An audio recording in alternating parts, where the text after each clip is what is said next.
papatay mo. Puro lahat. Kasi ang tao ang nasa isip. Puro masama eh. Kaya nga ang kasalanan nasa sanglibutan eh.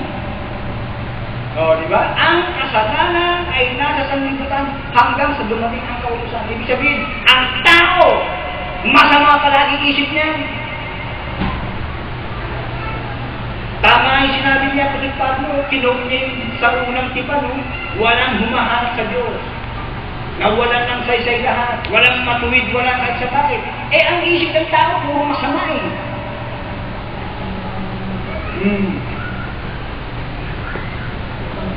Puro masama, totoo yun.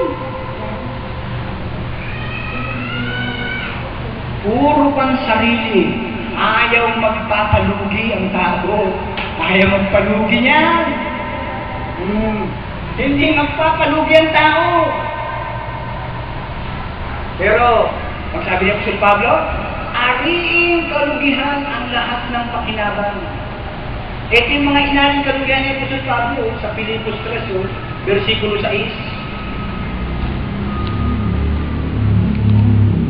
Filipos 3. Tungkol sa pagsisikap ay mang-uusig sa iglesia.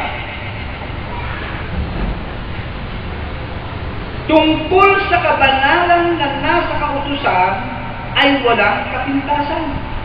Ha? Ano pala si Apostol Pablo? Wala siyang kapintasan sa kautusan tungkol sa kabanalan na nasa kautusan. Kasi nga,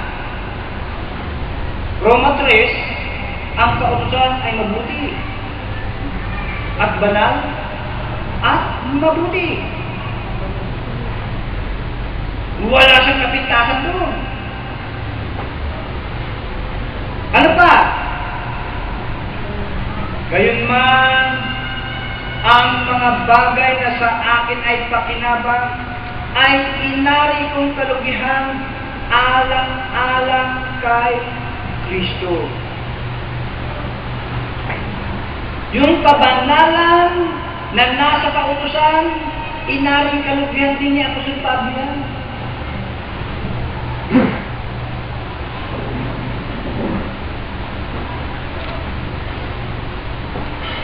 May tatanong nyo, kabanalan naman eh. Na nasa kautusan, bakit inaring pang kalugihan?